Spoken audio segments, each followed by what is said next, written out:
Hello, good morning mga kasandi. Dito na naman tayo sa ating kusina at tayo naman ay magluluto. At ito nga ating lulutuin ngayong araw.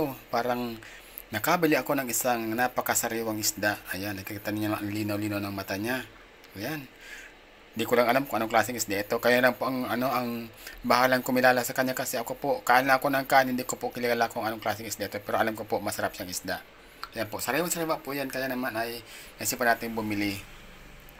So, hindi ko pa naubusin kasi ako lang mag-isa kakain yan at hindi ko naman kayang ubusin ng isang kainan yan. Kaya, lulutuin ko lang siya, lalagyan ko ng kamatis at hiwa ako dito ng talong. Ayun, ilalim natin. At, meron ako dito ng konting hipon na tira na nakarang araw. Ay ipapatong ko rin dyan kasi yun ang para sa aking anak at ito naman yung para sa akin. Kasi hindi mahilig kumain ng isda yung aking mga kasama dito yung mga anak ko. Hindi sila mahilig kumain ng isda. Pero pag hipon po, mahilig sila doon. So, bali, ipapatong ko na lang po ito dito. Yung hipon dito sa aking isda. Kaya tara na, umpisahan natin ang pagluluto.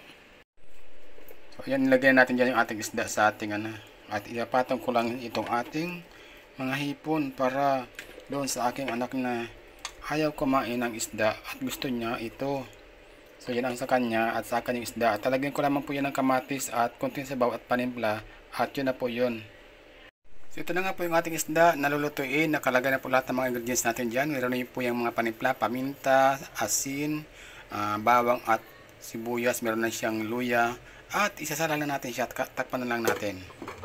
So isa lang natin siya doon sa ating lutuan. So ito na yung ating naging output sa ating niluto. Ayan o. Ang bango. Nakakatakam na kumain. Tara na, kain na tayo at baka kainin pa ito ng iba. Ayan o, saktong-sakto sa ating pananghalian. Masarap at sariwang isda. Hanggang sa muli.